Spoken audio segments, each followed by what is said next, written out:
Dios, extraños y extrañas, entrad libremente por vuestra propia voluntad y dejad parte de la felicidad que traéis. Hoy os traigo una lista de los lugares más embrujados de España. Esta lista va a tener varias partes y he decidido empezar por los que están situados en el sur. ¿Intrigados? Pero antes, no olvidéis suscribiros a mi canal para ver más vídeos como este. Dale a la campanita de notificaciones para que os avise cuando subo un nuevo vídeo y seguidme en mis redes sociales. Bajad las luces, subid el volumen y ahora sí, comenzamos. 5 de los lugares más embrujados de España. Número 1. La Casa de las Sirenas, Sevilla. Este palacete de estilo francés fue construido en el año 1864 en la Alameda de Hércules, Sevilla, de la mano del arquitecto Joaquín Rodríguez Ayarragaray, por encargo del marqués de Esquivel. Se conocía como la Casa de las Sirenas por unas esculturas de sirenas que coronaban la propiedad. Tan solo 6 años después de la inauguración, el marqués vendió la propiedad, pasando esta por diversos dueños, e incluso siendo utilizada como casa de citas. Muchos de los que han habitado la casa han presenciado distintos fenómenos, etéreas figuras que deambulaban por las estancias, golpes que no provenían de ningún sitio en particular y sonidos de pasos y murmullos. Se desconoce con certeza de dónde podía provenir estos fenómenos, pero se especula en concreto sobre una familia que habitó la casa, los Portilla. Esta cautelada familia ocupó la casa hasta los años 50.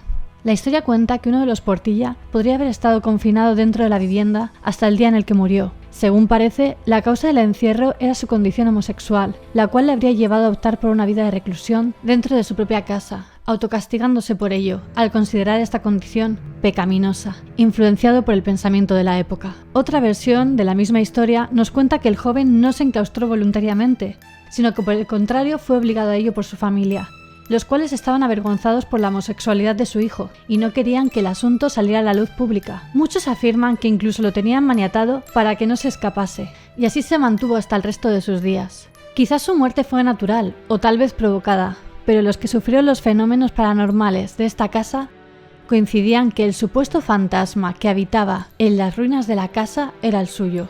El joven que había estado literalmente atado a la casa en vida permanecía estándolo tras su muerte. La casa quedó abandonada, entrando en un estado ruinoso. En los 80 sus techos se desplomaron y la casa fue desvalijada. Los que visitaron estas ruinas fueron víctimas de los sucesos paranormales, los cuales no terminaron ahí. En 1992, el Ayuntamiento de Sevilla decide demoler la casa y construir en su lugar un centro cultural. Una vez este edificio fue terminado, los guardias y trabajadores del mismo continuaron experimentando estos fenómenos, que continúan dándose en el lugar. Dicen que todavía pueden oírse extraños gritos en la casa y que hay noches en las que, a altas horas de la madrugada, se puede observar una figura que aparece a través de una ventana de la buhardilla. Número 2. El Sanatorio de la Alfaguara, Granada. Este sanatorio se construyó en la Sierra de la Alfaguara, en Alfácar, Granada, en el año 1923. Fue una obra altruista de doña Berta Wilhelmi. Wilhelmi estaba comprometida a ayudar a los enfermos de tuberculosis, ya que había perdido a su hermano debido a esta enfermedad. Al instalarse en Alfácar, decidió crear este centro donde poder dar unos cuidados a los enfermos de tuberculosis, dotándolos de cierta calidad de vida y una muerte digna. El sanatorio estaría rodeado de bosques, por lo que sería el lugar ideal para la recuperación de los pacientes, o al menos el alivio de los síntomas. El complejo constaba de 24 salas y 2 plantas y tenía el equipamiento más moderno de la época. Tenía agua corriente, calefacción, electricidad y disponía de consultas de cirugía general y otorrinolaringología, cocina, almacenes, cuartos de baño, lavandería, solarium, etc. En 1926 se inauguró un pabellón infantil, al que nombró en honor de su difunto hijo, Luis Dávila Wilhelmi. El sanatorio de Alfaguara estuvo funcionando hasta la Guerra Civil, estando a cargo de una amiga de Berta, Helen Bickman Alterhoff. Los rumores dicen que Berta Wilhelmi se suicidó en una de las habitaciones, aunque otra versión más realista dice que murió de un derrame cerebral. Tras esto, nadie continuó la obra de Berta, y el centro fue abandonado. A partir de entonces se empezaron a registrar innumerables hechos paranormales en el sanatorio. 2 investigadores granadinos, Juanjo y Antonio Guzmán, realizaron una indagación sobre los extraños sucesos en el hospital de Berta. Estuvieron años trabajando en el caso. Sufrieron un fenómeno difícil de explicar cuando atravesaban en automóvil el pueblo de Alfácar. En la pantalla LCD, los números comenzaron a cambiar, hasta reflejar una fecha y hora diferentes. Más tarde, los vecinos les comentaron que esa fue la fecha en la que un hombre se ahorcó en un árbol cercano al sanatorio. Los investigadores lograron captar un gran número de psicofonías. En algunas se puede escuchar el nombre de Berta Wilhelmi, o las propias voces se identifican como Berta. Se han dado avistamientos del fantasma de Berta, y en las psicofonías que se han captado en la propiedad, la voz registrada no pronuncia correctamente la letra R, al igual que Berta, debido a su procedencia alemana. También los campistas de la zona se han visto afectados por los fenómenos, apareciendo sus tiendas rajadas cuando no había nadie más por allí. Hay mucha información sobre el sanatorio de la Alfaguara y el fantasma de Berta Wilhelmi. Si queréis que trate este tema en profundidad en otro vídeo, dejádmelo en los comentarios. Número 3. El preventorio de Aigües de Busot, Alicante. Esta vez más que al sur nos vamos al sur-sureste. Fue construido en el año 1838. En inicio fue concebido como un hotel de lujo, el Hotel Miramar Estación de Invierno, construido por el arquitecto Pedro García Faria para el conde de Casarrojas. Escogió esta zona cerca de Alicante por sus aguas termales. En 1844, el conde de Casarrojas, don José, levantó dos edificios, uno para los clientes menos acomodados y otro, el Hotel Miramar, para los clientes más pudientes. El hotel contaba con todo tipo de lujos: balneario, casino, sala de fiestas, instalaciones deportivas, etc. Toda clase de personalidades de la alta sociedad española visitaron el hotel, incluida la familia real. El hotel cesó su actividad en 1920. Cuenta la leyenda que el conde lo perdió en una partida de póker. El Estado pasó a ser titular del hotel en 1936, en plena guerra civil. En aquel momento el hotel cambió totalmente su función y se convirtió en un preventorio infantil de tuberculosis y otras enfermedades infecciosas. Su situación pretendía favorecer a los enfermos, en el campo, aislados y en alto, para la respiración del aire puro, incluso aprovechando la existencia de aguas termales que ayudaba a la prevención de estas enfermedades. En la primavera de 1967, cuando la tuberculosis dejó de ser una lacra, cerró sus puertas. Tiempo después, los niños que habían estado en el hospital durante los años 50 y 60 dieron unos terribles testimonios en los que narraban maltrato físico y psicológico por parte de sus cuidadoras, golpes, humillación pública, etc. Hay constancia de 3 muertes en el preventorio, todas ellas de adultos y empleados del preventorio. Una enfermera murió incinerada en un incendio que se produjo en una habitación del personal debido a un brasero colocado en una mesa camilla. Hubo una muerte por una enfermedad y otra por insolación. No quedó registrada ninguna muerte infantil. Tras haber sido abandonado, se empezaron a narrar avistamientos de una mujer vestida de blanco que aparece en los pasillos del preventorio. Se la conoce como la Dama Blanca y la leyenda cuenta que la dama ríe cuando todo va a ir bien y llora cuando algo malo va a suceder. Algunos identifican a la Dama Blanca como la primera esposa que había tenido el conde de Casarrojas. También se registraron otros sucesos paranormales: sombras, voces, reflejos misteriosos en los espejos y otra serie de cosas. Número 4. Hospital Vigil de Quiñoles, Sevilla. Volvemos a Sevilla. Este caso con un hospital. El Hospital Militar de Sevilla fue inaugurado el 28 de junio de 1980 y se le llamó en honor a Rogelio Vigil de Quiñoles, médico militar de Marbella. Contaba con un edificio de 12 plantas, con la tecnología médica más avanzada del momento, helipuerto y una capacidad para 750 camas, 240 habitaciones individuales, 29 especialidades médicas y 5 quirófanos en sus más de 83.000 metros cuadrados. Por ser demasiado grande y costoso y estar usado en un porcentaje ínfimo a su total capacidad, acabó cediéndose en 2004 a la Junta de Andalucía.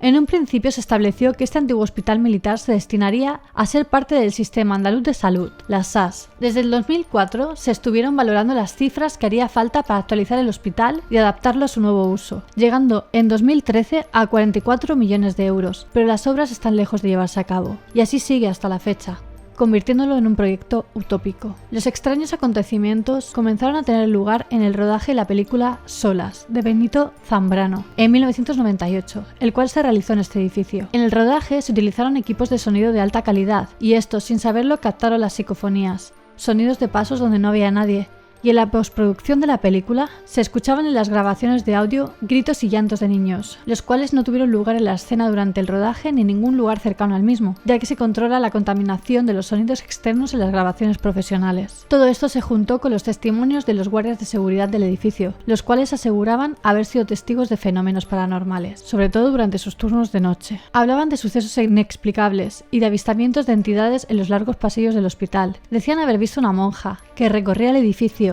y que en sus manos colgaba un rosario.